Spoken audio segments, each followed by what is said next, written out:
There are only two times when the press is interested in the opinions of economists: when the economy crashes or when there's a presidential election. And sadly, most of their opinions amount to pretending omniscience or to shilling for government power. It seems remarkable that in the 18th and 19th century, to be an economist meant, above all, to be a pain in the neck to the powers that be. An economist was a person who warned that government could not improve society, and that any attempt to do so only created more problems. That is the sort of economist Mises was. That is the sort of economist that the Mises Institute set out to cultivate 25 years ago with the success we see today. The Mises Institute has become much more than that. The Institute has accomplished not only what it set out to do, that is to support Mises' ideas, it has sparked a revolution in learning and is leading the way to a future of liberty. All those who have played a part deserve our gratitude. Our benefactors, and we have many of them here in this room, our scholars, also many of them here with us, our students, our readers all over the world. Ironically, as I learned only through the research of Guido Hülsmann, it was Mises himself who had dreamed of what would happen in the last 25 years. Nearing the end of his life, he urged the establishment of a center for the study and promotion of liberty, with economics at its core. He must have spoken to Margaret von Mises about this. Certainly, she was enthusiastic when I approached her with the idea here in New York City. Her husband's memo was the fruit of decades of frustration with the growing role of the state in education, and the complicity of the universities in the corruption of education towards statist ends. A new institution to teach and advance the ideas of liberty was his answer, to make an end run around official propaganda. Note that this institution was not to be a think tank in the traditional sense of that term. Think tanks are a product of the age of the political party, a holding tank for politicians out of office and a repository for schemes to secure power for partisans. In this model, which originated in Germany and was perfected in Britain, the think tank was a private ally of the state, prepared to cheer on the leaders or be the loyal opposition, whatever was called for at the moment. This is not what Mises had in mind. He wanted an intellectually activist institution that would be devoted to teaching, researching, publishing, preserving and advancing ideas, and above all, to doing what he believed had to be done, convincing the masses of people of the merits of a fully free society. Why do we need institutions to advance and support particular ideas? If an idea is good, why should it need an apparatus behind it? With the advent and the advance of the modern state, the freedom to think has come under ever more fire. When the state took over education itself, we had the most serious problem. After World War I, for example, Mises warned that government schools in multilingual territories pose an intractable cultural problem. Few issues drive people to extremes like the attempt to impose on them a foreign language. This creates conflicts that the state cannot solve. If it teaches in one language, it irritates the people who speak another. The dominant language will become the symbol of a dominant political power, which further antagonizes the minorities. There is only one solution to this problem, said Mises. Education must be private, if only to preserve peace among groups. But of course, Mises' point can be extended to all issues that concern the human intellect. The party in power is in a position to control the debate, to punish those who refuse to toe the party line, to indoctrinate the young, to whip up fever on behalf of the regime's prospects and projects, and to hire and fire intellectuals. In the case of communism and Nazism, it meant liquidating political enemies. In the case of democracy, it means denying economic livelihoods to academics and demonizing people who think differently. In the United States, our first real crisis occurred because the dominant power wanted to crack down on free speech with the Alien and Sedition Acts. The result was the first nullification controversy that nearly led to a breakup of the country, and it would have had Jefferson not been elected in 1800. But the lesson wasn't learned. People were jailed during the Civil War and World War I for expressing points of view the government didn't like, and this tradition has continued to the present day. The ideas of liberty need room to breathe. They are almost always expressed in opposition to the regime. The future is always uncertain, and liberty is always fragile when the state is on the loose. Recall that Mises was never given a paid professorship at the University of Vienna, and the reasons are detailed in Guido Hülsmann's new biography. His liberal politics barred him. But he nevertheless carved out a niche for himself as a volunteer professor. His private seminar in Vienna, which he taught while holding down a high-pressure job at the Chamber of Commerce, wielded vast influence. But when he realized that the growing Nazi power meant that Vienna was becoming dangerous for him, he was able to flee to Geneva, where an institution in a neutral country cared for him, gave him space and freedom to work, protected him from the state. The result was the German-language edition of Human Action, a book that is a classic of the modern age. Then the war meant he had to leave again, coming this time to America, where sympathetic business owners and philanthropists supported him. So there is a real sense in which Mises' own experience underscores the need for politically independent institutions that guard and preserve the right to think creatively, particularly when thought leads in the directions of which the regime disapproves. In today's highly politicized society, independence from the state is ever more important, and that is precisely what the Mises Institute provides on many levels. For our faculty and for our students and everyone, and that includes our faculty and students in many, many different countries, as Guido points out, and really for everyone interested in Austrian economics and libertarianism. When the Mises Institute was founded in 1982, Mises had been dead for 9 years. His widow Margit was working hard to keep his books in print. Murray Rothbard had referred to her as a one-woman Mises industry, and she was indeed that.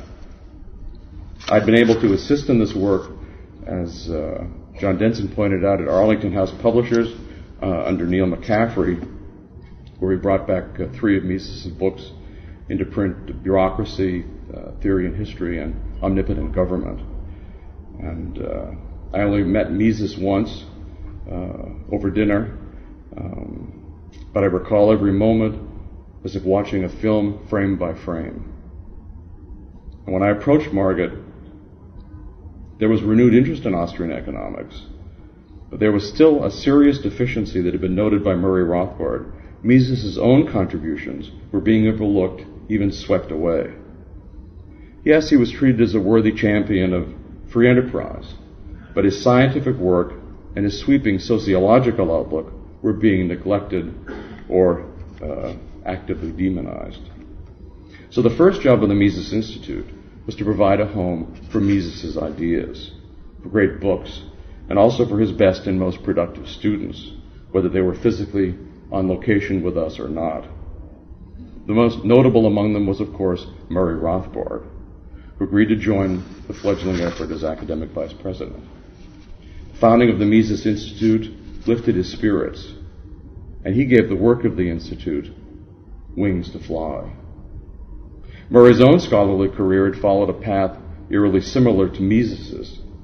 He had all the credentials, he'd written pioneering works, he'd made huge strides in pushing forward both economics and political thought, and for this he was repaid by academia with an extremely low-paid job at a backwater school, though Murray never complained. He had good students in New York, but none that he could work with on a formal basis into graduate school.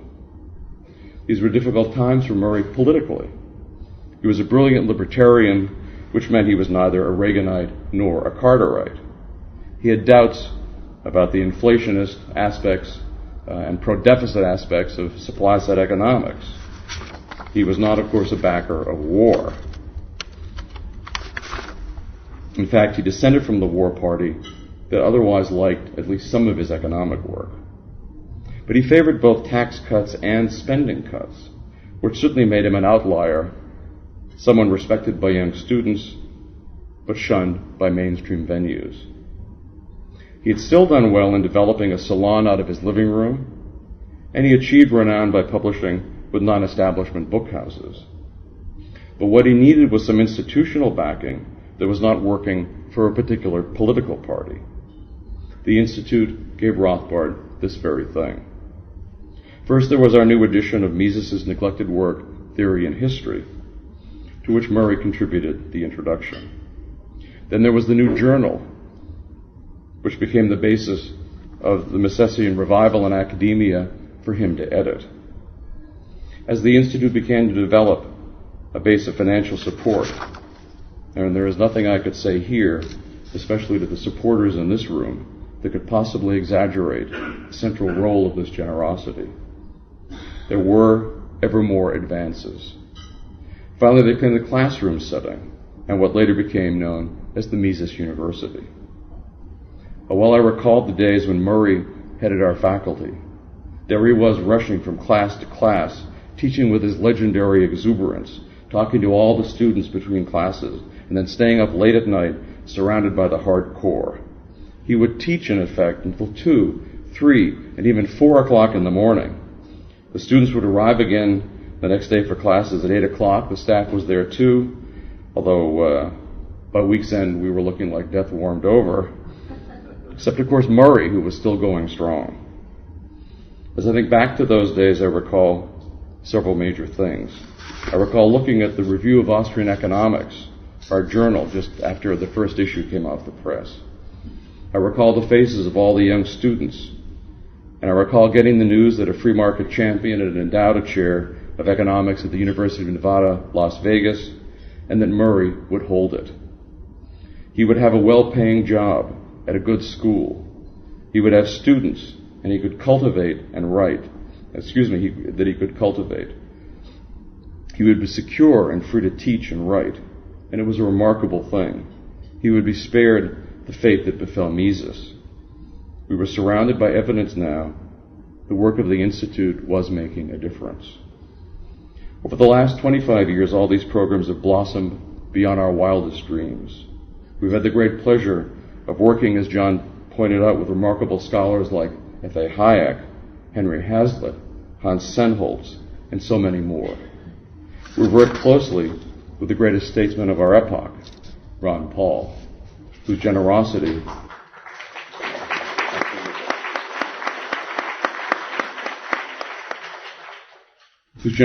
was essential to our early success.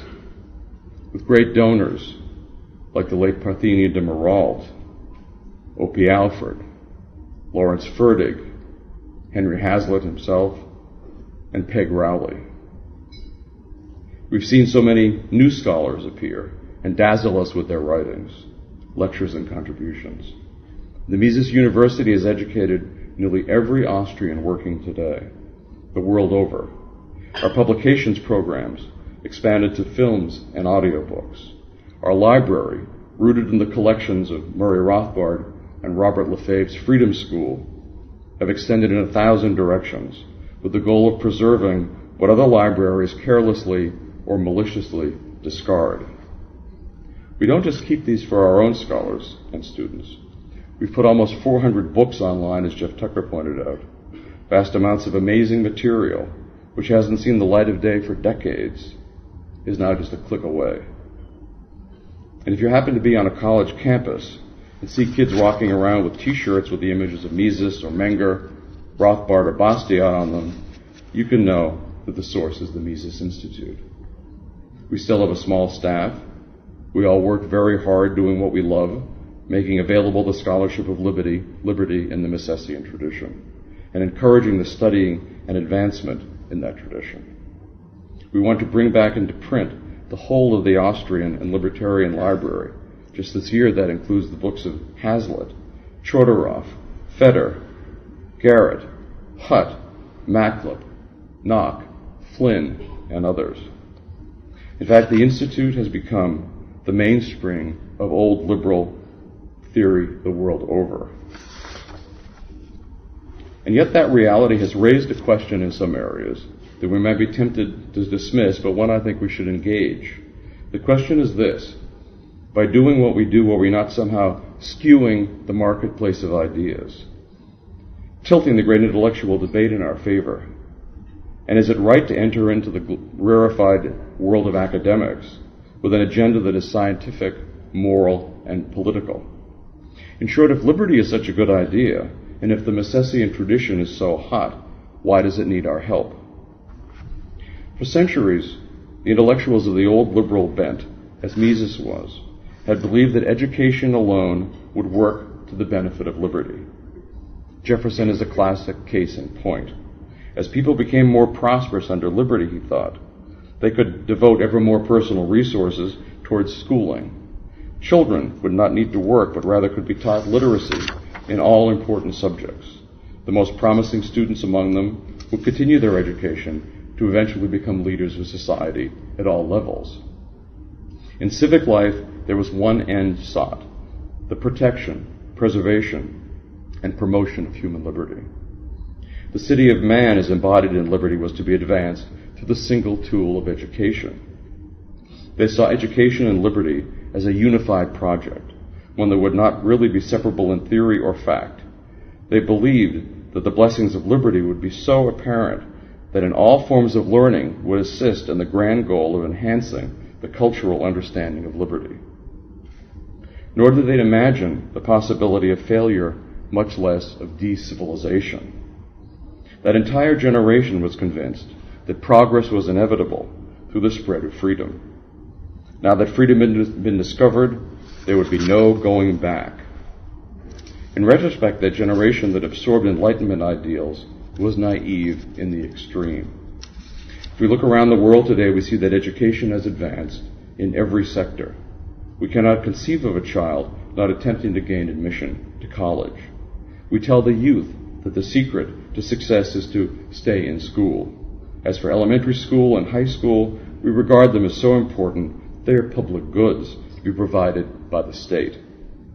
And just to make sure that everyone gets an education, the law forbids kids from working, a fact which labor unions like and support, if only to keep cheap labor off the market. Access to great books, great minds, the best ideas of all human history are everywhere. But has this education assisted in the bolstering of liberty?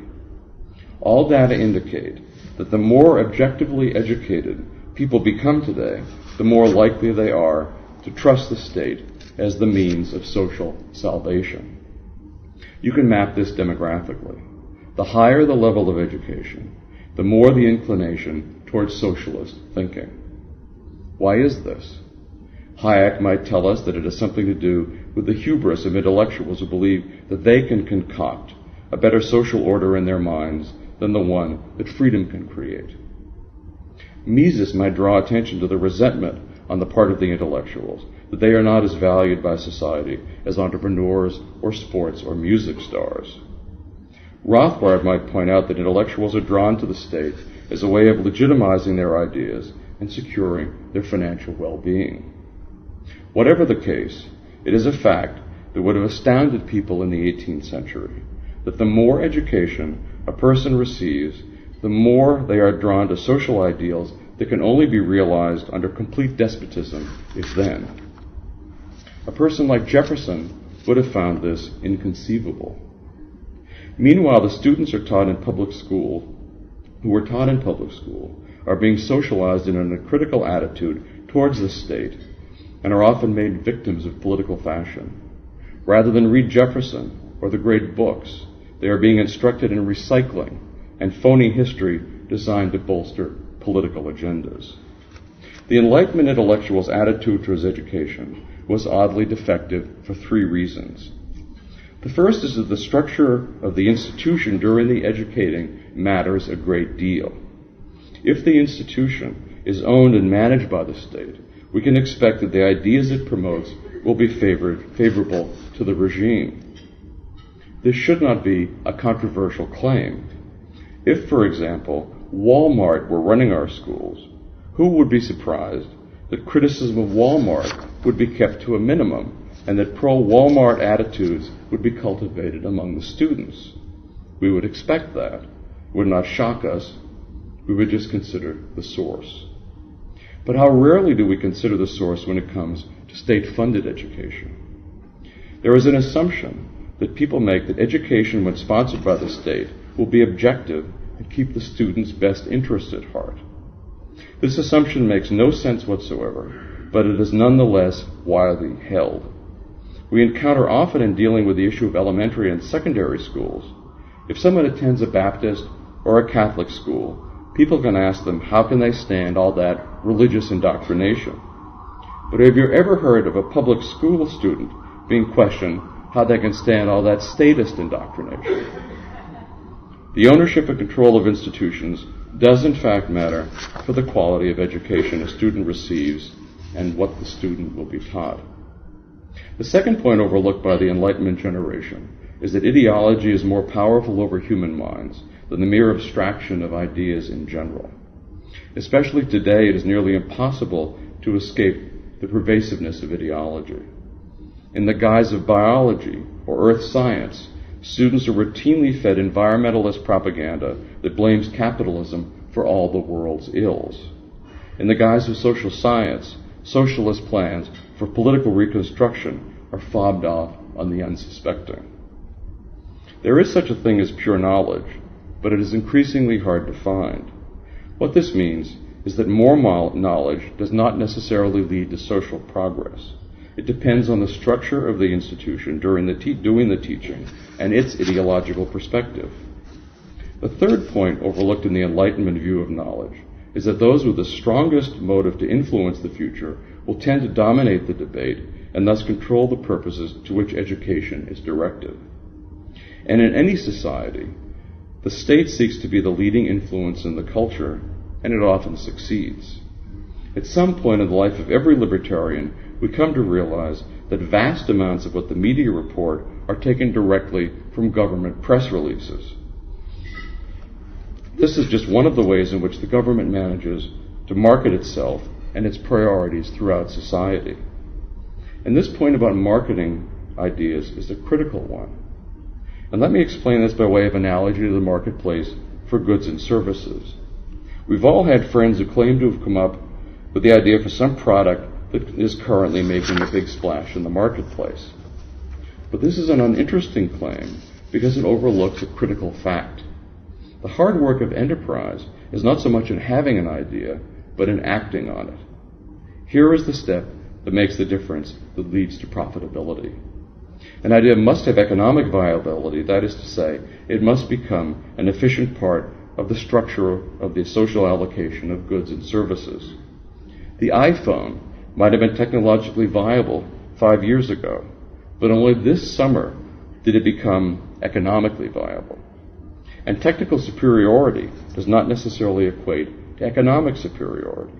Once the problem of economics is overcome, there is the all-important issue of marketing, which means nothing other than getting the word out to others concerning the availability to the world. Without economic and marketing considerations, the best ideas in the world will lie dormant. Your next-door neighbor might be sitting on the greatest formula for a car wash that is yet to be found. But what does that mean in the real world?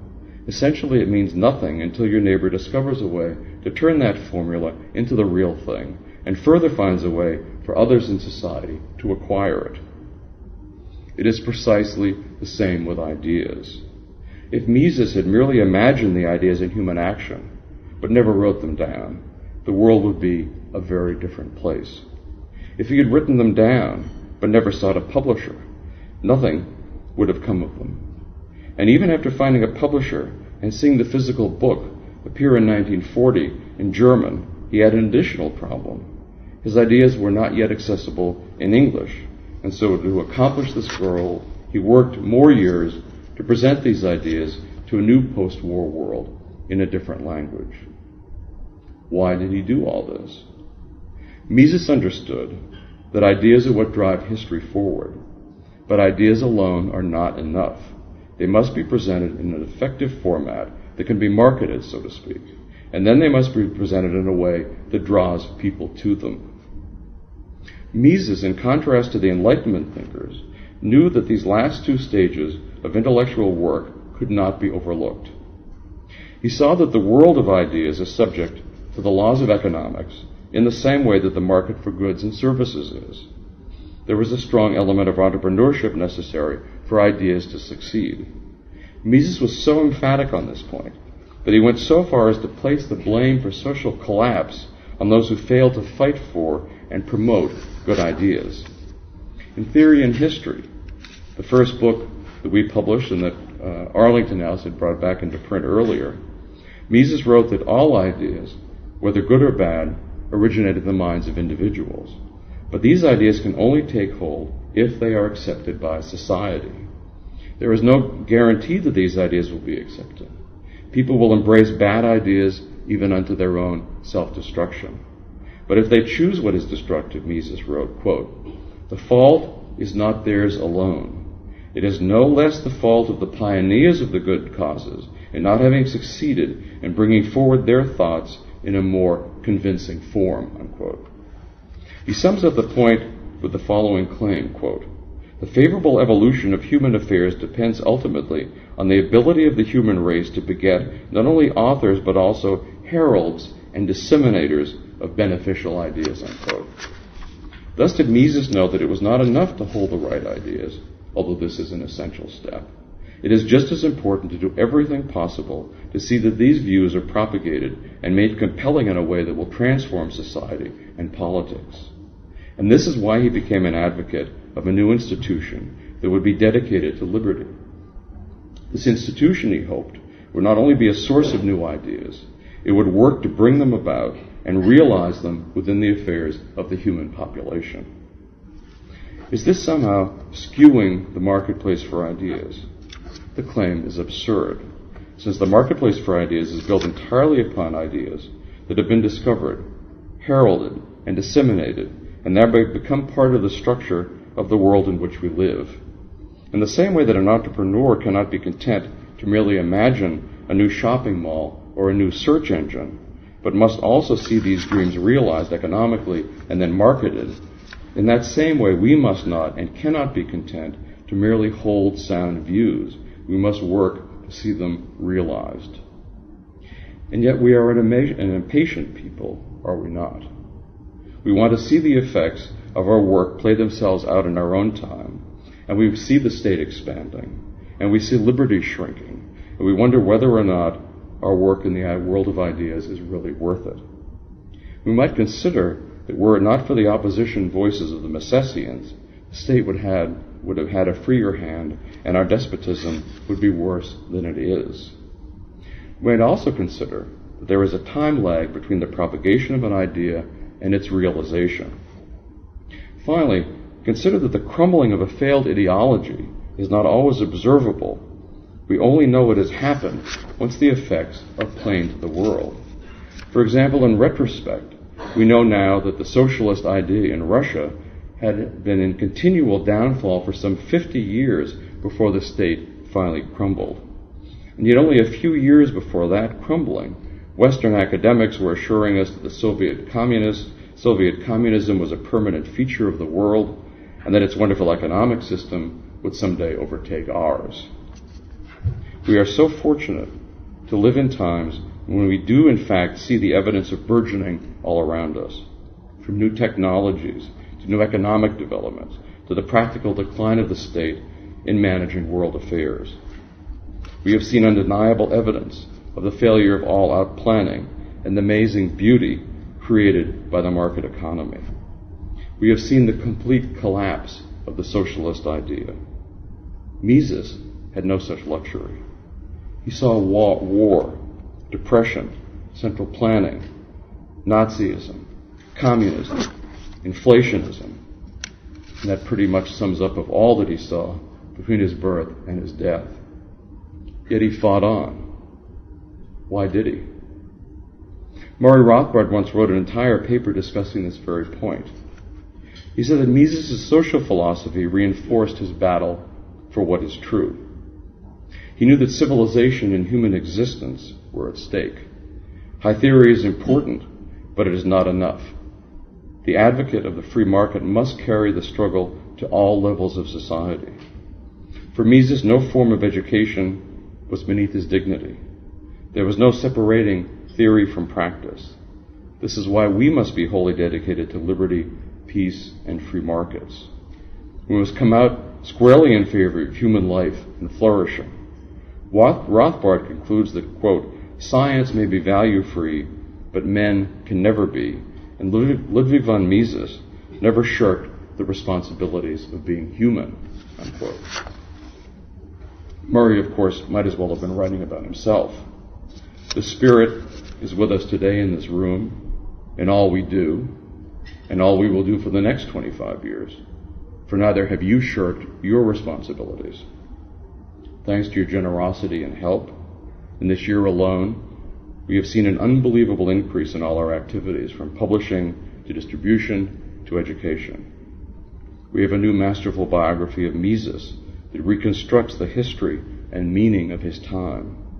We have ever more students and professors. Our ideas are reaching more and more people every day, and yet our work is nowhere near being done. A day must never pass when we cannot point to progress. We have inspiring models, and not only in the work, but also in the lives of Mises and Rothbard. History, as always, hangs in the balance. In our last days, may we all say that we did everything possible to advance the good. May we all say that we do all we can to serve the cause of humanity, to never give in to evil, to not merely oppose it in our hearts and minds, but also to proceed ever more boldly against it, and to displace the evil of statism with the blessings of liberty, which is the basis of civilization itself. From the bottom of my heart, I thank all of you for your support of this cause, and now onward to another and more astonishing 25 years. Thank you.